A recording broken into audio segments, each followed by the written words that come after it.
All right, let's dive into a story that connects a couple of mortgages from way back in the 1990s to some major political fights happening right now. A new ProPublica report has really pulled back the curtain on some fascinating parallels, and we're going to break it all down. So you're probably asking, why on earth are we talking about loans from 3 decades ago? Well, it's because an accusation that's being thrown around today seems to echo a very, very similar story from the past. It's created this conflict that's just impossible to ignore. Okay, so here's the core of it. On one hand, you have the current administration investigating political opponents for, you guessed it, alleged mortgage fraud. But on the other hand, this ProPublica report claims that back in the 90s, President Trump made some strikingly similar declarations on his own mortgages. And it's this mirror image that makes the story so explosive. To really get what's going on, we have to jump in the time machine, head back to the 1990s, and take a close look at the two loans that are at the very heart of this report. We're talking about a total of over $1.7 million. Now, that was a very substantial amount of money back in the early 90s. And that money, it was used to finance two different homes. And get this, the mortgages were taken out just weeks apart from each other. And what really ties this all together is that both of these pretty big loans came from a single lender, Merrill Lynch. You can see just how quickly this all happened. The first mortgage was signed in December of '93, and the second one followed right after in January of '94. It's also really important to know that today, these loans are completely paid off, and the statute of limitations ran out a long, long time ago. Now, this is where things start to get complicated. The signed documents for both loans declared each property as the principal residence. That's a big deal because that designation can help you lock in better interest rates. But ProPublica dug up news reports and even talked to the real estate agent from back then, and they all seem to indicate that the homes were actually rental properties. So, what does a discrepancy like that actually mean from a legal standpoint?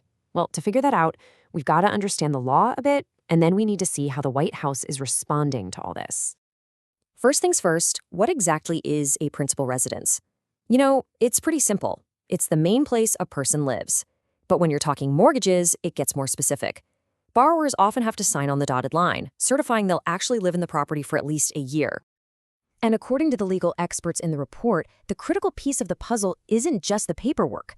To prove mortgage fraud, prosecutors have to prove what the borrower intended to do at the exact moment they signed for that loan. So what's the defense from the White House? Well, part one is to point right back at the lender. A spokesperson argued that, look, Merrill Lynch issued both loans. It just doesn't make sense, they say, that the bank would knowingly help defraud itself. The second part of the defense pretty much frames the entire report as a political hit job. The spokesperson called it another desperate attempt by what they described as the left-wing media to attack the president with false allegations.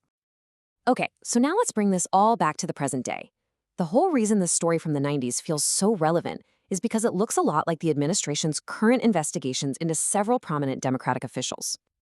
And these are the key players in that fight. A federal housing regulator's referrals led to an indictment against New York's Attorney General Letitia James, though a judge later threw it out. That same regulator tried to get Federal Reserve Governor Lisa Cook removed, but the Supreme Court has put that whole effort on hold. And then there's Representative Eric Swalwell, who's actually fighting back by suing the regulator directly. And believe it or not, the story keeps getting bigger. The Government Accountability Office is now investigating that very same housing regulator for a potential misuse of its authority. And this isn't just a one-off thing. ProPublica also found that 3 of Trump's own cabinet members have claimed multiple principal residences, though it's important to note they all deny any wrongdoing. Whew, with so many different pieces moving all at once, you might be wondering, where do things actually stand right now? Let's get into the current state of play. So, to quickly recap where things are legally, the case against Letitia James, it's been dismissed.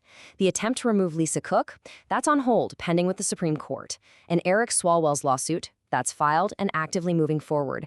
It is a really complex web of legal and political moves. You know, when you take a step back, this entire story really boils down to a fundamental question about accountability.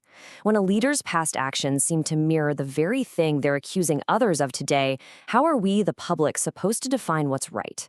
The answer to that could really shape the line between politics and justice.